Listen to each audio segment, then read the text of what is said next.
குறள் 121. அடக்கம் அமருள் உய்க்கும், அடங்காமை ஆறிருள் உய்த்துவிடும். விளக்கம்.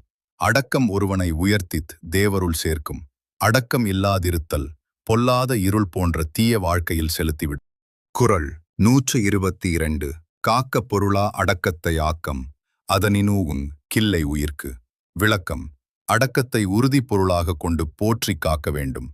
அந்த அடக்கத்தை விட மேம்பட்ட ஆக்கம் உயிர்க்கு இல்லை. குறள் 123. செறிவறிந்து சீர்மை பயக்கும், அறிவறிந்து ஆற்றின் அடங்கப் பெறின். விளக்கம்.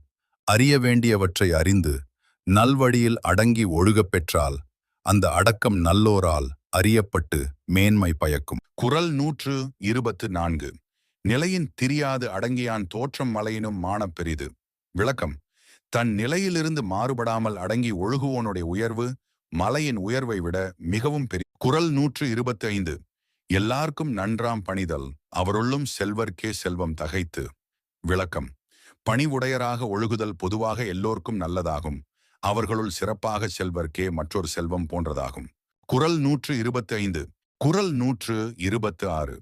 ஒருமையுள் ஆமை போல் ஐந்தடக்கல் ஆற்றின் எழுமையும் ஏமா புடைத்து. விளக்கம். ஒரு பிறப்பில் ஆமை போல் ஐம்பொறிகளையும் அடக்கியாள வல்லவனானால் அஃது அவனுக்கு பல பிறப்பிலும் காப்பாகும் சிறப்பு உடையது. குறள் 127. யாக்காவாராயினும் நாகாக்க காவாக்கால் சோகாப்பர் சொல்லிழுக்கப்பட்டு. விளக்கம். காக்க வேண்டியவற்றுள் எவற்றை காக்காவிட்டாலும் நாவையாவது காக்க வேண்டும். காக்க தவறினால் சொற்குற்றத்தில் அகப்பட்டு துன்புறுவர். குறள் 128. ஒன்றானும் தீச்சொல் பொருட்பயனுண்டாயின் நன்றாகாதாகிவிடும். விளக்கம்.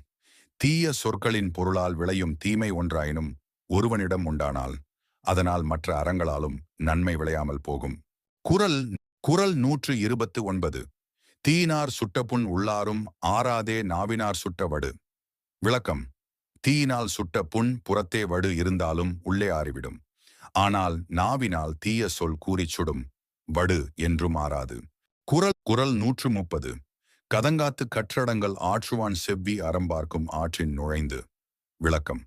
சினம் தோன்றாமல் காத்து கல்வி கற்று அடக்கமுடையவனாக இருக்க வல்லவனுடைய செவ்வியை அவனுடைய வழியில் சென்று அறம் பார்த்திருக்கும். குறள்